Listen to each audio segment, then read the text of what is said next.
പുതിയ ജനറേഷൻ പലപ്പോഴും ചർച്ച ചെയ്യുന്നൊരു കാര്യമാണ് യെസ് അല്ലെങ്കിൽ നോ. യെസ് പറയേണ്ടടുത്ത് യെസ് പറയാനും നോ പറയേണ്ടടുത്ത് നോ എന്ന് പറയാനും ഉള്ള ആർജവം.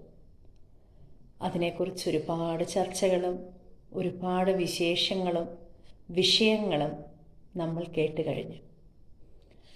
പക്ഷേ ഈ യെസ്സിനും നോയിനും ഇടയിൽ ചിലതുണ്ട്. അതിനെക്കുറിച്ചാവാം നമുക്കിന്നത്തെ ചിന്ത. യെസ് എന്നുള്ളത് പഴയ കാലത്ത് കുട്ടികളെ നല്ല കുട്ടികളാണ് എന്ന് പറയുന്ന, നീ നല്ല മോളല്ലേ നല്ല മോനല്ലേ എന്ന് പറഞ്ഞ് നമ്മളെ വളർത്തിക്കൊണ്ടുവരാൻ എല്ലാ കാര്യങ്ങളും യെസ് പറയാൻ നമ്മൾ അവരെ പഠിപ്പിച്ചു. പുതിയ തലമുറ വളരെ കറക്റ്റായിട്ട് നോ പറയുന്നുണ്ട്. പറയേണ്ടടുത്ത് നോ എന്നത് ശക്തമായി പറയാൻ അവർ പഠിച്ചു. പക്ഷേ ഇതിനിടയിൽ ഉള്ള നിശബ്ദത, അതാണ് പലപ്പോഴും പലതും സംസാരിക്കാറ്.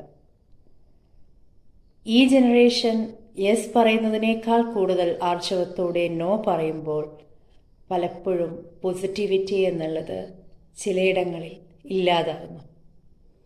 പഴയ ജനറേഷൻ നോ പറയേണ്ടടുത്ത് പോലും ആളുകൾ എന്ത് ചിന്തിക്കും എന്ന് ചിന്തിച്ച് യെസ് പറഞ്ഞു. അവിടെ നെഗറ്റിവിറ്റി ഒട്ടുമില്ലാതായി.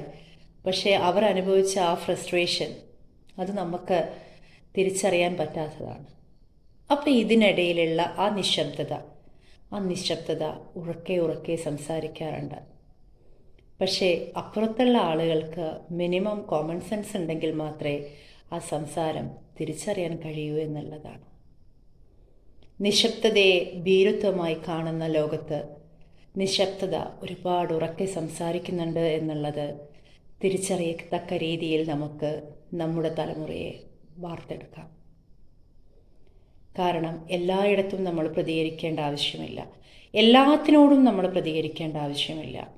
നമ്മുടെ ആത്മാഭിമാനം കാത്തു സൂക്ഷിക്കാനെങ്കിലും പക്ഷേ നമ്മൾ പ്രതികരിക്കണം. അതിനു വേണ്ടിയെങ്കിലും നമ്മൾ പ്രതികരിച്ചേ പറ്റൂ. ഇതാണ് നമ്മൾ നമ്മുടെ മക്കൾക്ക് പറഞ്ഞു കൊടുക്കേണ്ടത്.